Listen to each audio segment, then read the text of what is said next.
আজকের বিকালটা শুরু হলো এক অন্যরকম অনুভূতি নিয়ে। গাড়িতে করে এগিয়ে চলেছি ব্যাংককের বিখ্যাত টার্মিনাল 21-এর দিকে। রাস্তার দুপাশে সারি সারি সুউচ্চ অট্টালিকা, আলো ছায়ার খেলায় মোড়া শহরটা যেন ধীরে ধীরে গল্প বলতে শুরু করেছে। এই শহরের ব্যস্ততার মাঝেও আছে এক অদ্ভুত সৌন্দর্য। আমরা এখন এসেছি টার্মিনাল 21-এ।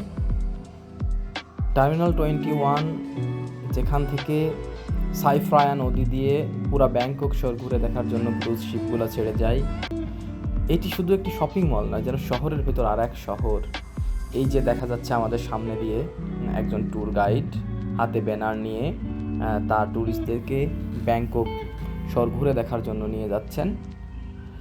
রঙিন আলো, নান্দনিক ডিজাইন আর আধুনিক স্থাপত্য যেন প্রতিটি কোণেই ক্যামেরা থামাতে ইচ্ছা করে এই টার্মিনাল 21-এর।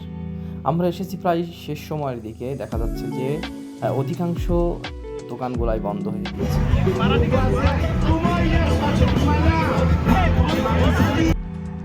আমরা এখন এসে পড়েছি আমাদের আসল যাত্রায়, চাও ফ্রায়া নদীর বুকে রিভার ক্রুজ ডিনার।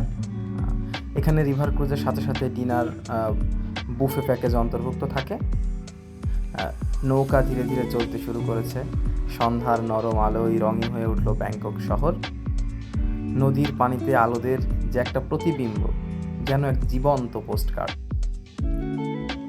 নদীর দুপাশে মাথা উঁচু করে দাঁড়িয়ে আছে নান্দনিক সব ভবন, আধুনিক স্থাপত্য আর ঐতিহ্যের এক অপূর্ব মেলবন্ধন। উঁচু উঁচু বিল্ডিংয়ের ফাঁকে আলো আর শান্ত নদীর ঢেউ, মনটা অজান্তেই শান্ত হয়ে যায়। এই যে দেখা যাচ্ছে একটা ক্রুজ শিপ, ঠিক এমনই একটা শিপে আমরাও চলেছি।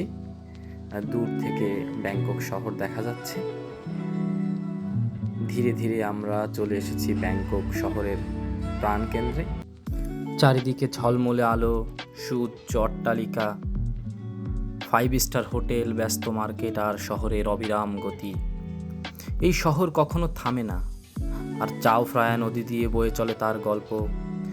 এই মুহূর্তগুলোই মনে করিয়ে দেয় ভ্রমণ শুধু জায়গা বদলানো নয়, ভ্রমণ আসলে অনুভূতি বদলানো।